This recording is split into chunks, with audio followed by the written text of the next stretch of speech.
ভারত পাকিস্তানের ম্যাচ সহ চ্যাম্পিয়ন্স ট্রফির বাকি ম্যাচ কভার করতে এই মুহূর্তে দুবাই আছেন সহকর্মী শাহান পাপন। সরাসরি চলে যাচ্ছি তার কাছে। পাপন, দর্শকের উত্তেজনা কেমন দেখছেন হাই ভোল্টেজ ম্যাচটি নিয়ে?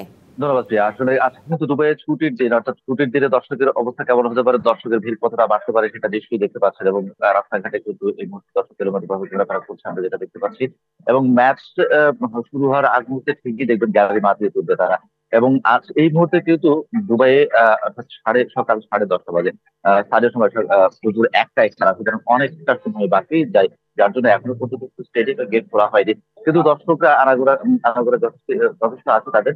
এবং স্টেডিয়াম এলাকায় তারা ভিড় করছেন এবং তারা কিন্তু যথার সময়ে স্টেডিয়ামে প্রবেশ করবেন। আমরা গতকালকেই দেখেছি যে ভারত পাকিস্তান দুই দেশের দর্শকরা কিন্তু আসলে মাতিয়ে রেখেছিলেন স্টেডিয়াম এলাকা, বিশেষ করে ICC cricket ground, cricket academy এলাকা, যেখানে ভারত অনুশীলন করেছে, পরবর্তীতে পাকিস্তান অনুশীলন করেছে মূল গ্রাউন্ডে।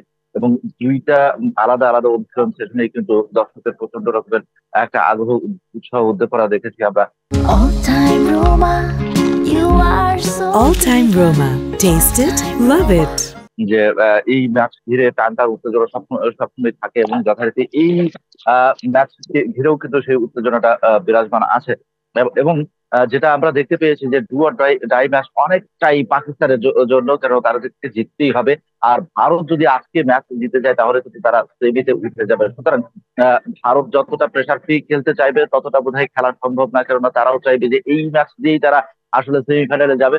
এবার পাকিস্তান তারা যদি রেসে টিকে থাকতে চায়, হোস্ট কান্ট্রি, তাদেরকে এই ম্যাচে জিততেই হবে। সুতরাং যদি হয় তবে পরিসংখ্যানে হয়তো যেতে চাইবে না পাকিস্তান, অন্যদিকে ভারতে কিন্তু কোনো প্রকার ছাড় দেবে না।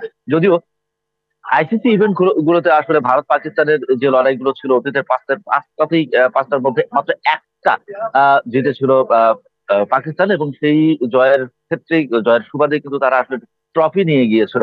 এখন দেখার বিষয় যে সেই পাকিস্তান আসলে ভারতকে হারিয়ে সেমির আশা টিকিয়ে রাখতে পারে কিনা, কিংবা ভারত পাকিস্তানকে হারিয়ে তারা আসলে এই রেস থেকে সেমিতে উঠে যায় কিনা। কেননা ভারত যেভাবে খেলে চলেছে এবং ভারত এখনো পর্যন্ত যে শেপে আছে, যে ফর্মে আছে, সেটাতে কিন্তু নিঃসন্দেহে বলা যায় যে ভারত মানে এক পা দিয়ে রেখেছে সেমিতে। এবং তাদের যে ব্যাটিং লাইন, তাদের যে বোলিং, সেটা নিয়ে আসলে কোনো প্রশ্ন নেই। প্রশ্ন যে যেখানে থাকে বরাবরই, সেটা হচ্ছে বিরাট কোহলি আজকে নিশ্চয়ই চাইবেন ভারতীয় সমর্থক, ভারতীয় দর্শক, ভারতীয় ভক্তরা বিরাট কোহলি ভালো কিছু করুক। প্রিয়া। পাপন, আপনাকে ধন্যবাদ।